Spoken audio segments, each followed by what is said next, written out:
This is Emma, and this is her art. Emma's a senior at UC Santa Cruz, who originally hails from Los Altos.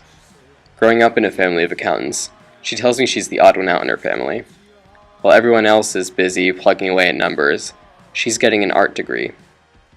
Emma's dilemma is one that many children of Silicon Valley face. Rather than giving in to the impulse that says that art is impractical, students like Emma are slowly finding a way of merging art with these values of structured thinking so inherent to a land that's valorized Steve Jobs and startups. Emma explains her family's perspective to me further. I think that they're okay with me doing it because they know it makes me happy, but they're more worried about whether or not I'll find a job after school. It's a concern that many students of art in Silicon Valley have, including Stephanie Toro, who is a classmate of Emma's.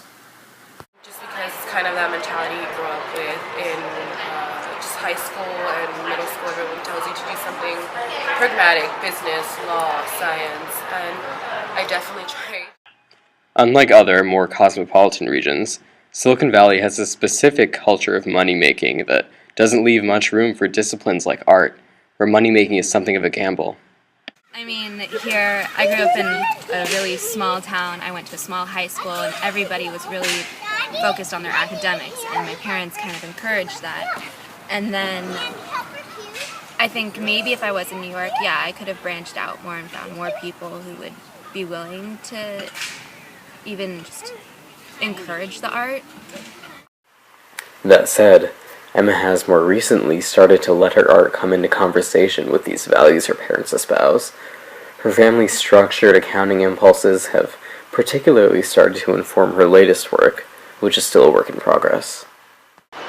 There is a set scheme to it. It's geometric, or it's been planned out.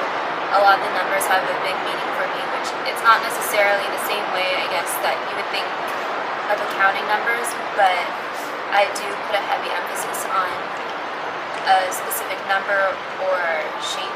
For example, like we had a cube project and I really don't like the number 4, so I changed it to 5, and it ended up altering the entire project overall. If anything, it seems that Emma embodies a potent future for Silicon Valley, one that envisions and privileges a conversation between art and technology, these two forces so seemingly at odds with one another.